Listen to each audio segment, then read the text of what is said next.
The time is just gone 8:54 a.m. and it is the time of the week where we bring you our Jummah Nasiha. Now, being this day of Jummah, this blessed day of Jummah, where we enjoy the mercy and the blessings of Allah subhanahu wa ta'ala, and as we get ready for Jummah, for attending the khutbah, for reciting the Jummah Salah, let us for a moment just think what is taking place in Palestine right now. Will Masjid Al-Aqsa be open today? We don't even know. Let us think about the people in Gaza where we've seen masajid after masajid that have been bombed and destroyed. What Jummah are the people of Gaza going to have today? And I've got a message from a listener saying that let Salam Media make time today to specifically make a niyyah and ask all listeners to make niyyah and read any of the above. Play Surah Baqarah, recite Surah Baqarah, recite Surah Yasin, interrupt your broadcasting today and do as Nabi Sallallahu Alaihi Wasallam has instructed us. And we know that there are many, we can make istighfar, hasbunallah wa ni'mal wakil, the recitations of many ayats of the Quran, the wazaif as well. And this is where we look upon our ulama to guide us. And I've already seen directives being given to ulama, to imams, to the khatibs of the various masajids to give them guidelines on what to talk about and to focus on this crisis that is unfolding in the Middle East. And this is the reason why we also have got this Jummah Nasiha, alhamdulillah, this morning in the company of our honorable and respected Moulana Abdullah Khan from the KwaZulu-Natal Jamiatul Ulama. Moulana, assalamu alaikum wa rahmatullahi wa barakatuh and welcome. Wa alaikum assalam wa rahmatullahi wa barakatuh. How are you, brother? Alhamdulillah, doing well, Moulana, but clearly we are living in very, very trying times. The Muslim Ummah is being put through a great test, and more so our brothers and sisters in Palestine. Definitely. I think it's like you have correctly stated that it is a time for us to reflect and to rekindle within ourselves from the Quran and Hadith our connection and ta'alluq with Masjid al-Aqsa and Jerusalem and Palestine. So, Ji, Moulana. Bismillahir Rahmanir Rahim, honorable and dear listeners, Allah Ta'ala grant us the virtues of the auspicious and Mubarak day of Jummah. It comes in a hadith that there is a moment on the day of Jummah which is really unknown, but it is termed to be called Sa'atul Ijaba. It is a moment of acceptance from Allah subhanahu wa ta'ala for any dua that a person will be making, especially on the day of Friday.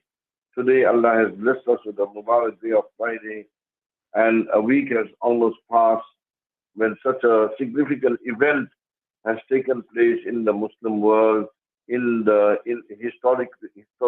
historically recorded what has transpired. And I think it's very, very important that we realize and understand and also value what is happening in our days and our time. Masjid al-Aqsa in Jerusalem is a very significant masjid. It is so significant that Rasulullah sallallahu alaihi wasallam himself, he encouraged his Sahaba radiallahu anhum and spoke to them about the need of liberating Masjid al-Aqsa. And at that particular time, that particular area was under the mighty Roman Empire. So Rasulullah sallallahu alaihi wasallam, he created this mindset within the Sahaba radiallahu anhum when he explained and he mentioned the significance of Masjid al-Aqsa. So that is something that we must keep in the foremost of our mind. And why is this masjid so significant? These are very important points that we as Muslims must know, that this Masjid al-Aqsa or this place, this was actually the first Qibla of the Muslims. When Rasulullah sallallahu alaihi wasallam used to perform salah, then he used to face this direction of Masjid al-Aqsa. Imagine what significance this place holds, that Allah Ta'ala in the beginning when salah was obligatory, then Allah Ta'ala made it such that the direction that we are facing at that particular time was Masjid al-Aqsa. Thereafter, Allah Ta'ala changed the direction of the Qibla and made it the Baytullah Haram. Now we all know that whichever part of the world we face, when we are reading Salah, then we have to face the Baytullah Haram. If you face any other direction, that Salat is not valid. Similarly, let us understand the significance of this particular masjid and this Qibla. It's called the Qibla Oval, the first Qibla of the Muslims. That is why it has so much of significance in our hearts and minds. Secondly, we must also realize and understand that this particular place was the place where Rasulullah sallallahu alaihi wasallam was transported first before going into the seven heavens, when he underwent the significant journey of Isra and Mi'raj, which Allah Ta'ala mentions in the Quran Pak. سبحان الذي أسرى بعبده ليلا من المسجد الحرام إلى المسجد الأقصى. So this is a masjid that Allah Ta'ala has mentioned by its name in the Quran. Masjid Al-Aqsa is not a name given by anybody, like how we'll have Masjid Aisha, or we have Masjid Muhammad, or we have Masjid Fatima or Khadija. This is a masjid that Allah Ta'ala named as Masjid Al-Aqsa. And it is the house of Allah Subhanahu wa Ta'ala, the second house on earth that was built. This is the Masjid Al-Aqsa. So let us realize and understand the significance. Then we will understand why this particular place holds so much of significance in the hearts and minds of Muslims. And maybe we need to make people understand. Non-Muslims don't realize, and maybe they don't understand, that why does this place have so much of significance, so much of importance, so much of closeness to the hearts of Muslims. This particular land belongs to Muslims. It is our land. And Allah Ta'ala made it such that lots of Anbiya alayhi salatu wasalam, hundreds of Anbiya are buried in this particular auspicious places. And Allah Ta'ala Himself refers to this area as Ardul Muqaddasa, which is a blessed place. Why Allah Ta'ala mentions it to be blessed? So can you imagine how blessed this land is in the sight of Allah Ta'ala, and how blessed it should be and close it should be to our hearts? This is a place where a lot of Sahaba radiallahu anhum are buried. I mentioned to you that Anbiya are buried, Sahaba radiallahu anhum are buried, and together with that, many of the significant Anbiya alayhi salatu wasalam, like Hazrat Isa alayhi salatu wasalam, etc. Lots of miracles of Anbiya alayhi salatu wasalam took place at this particular place, in this particular area, this particular place. So it must be very significant in our heart. Let us realize, let us understand that this place needs to be very close in our heart. And whatever events are transpiring in Masjid Al-Aqsa, these events are very significant for us. And Rasulullah sallallahu alayhi wa sallam, he encouraged and he mentioned with regards to the visiting of Masjid Al-Aqsa. And he mentioned in a hadith that a person should not undertake a journey to any masjid except 3 masjids. Imagine Rasulullah sallallahu alaihi wasallam saying that if you have to undertake any special journey to visit any places, then one of these 3 places, one is the Masjid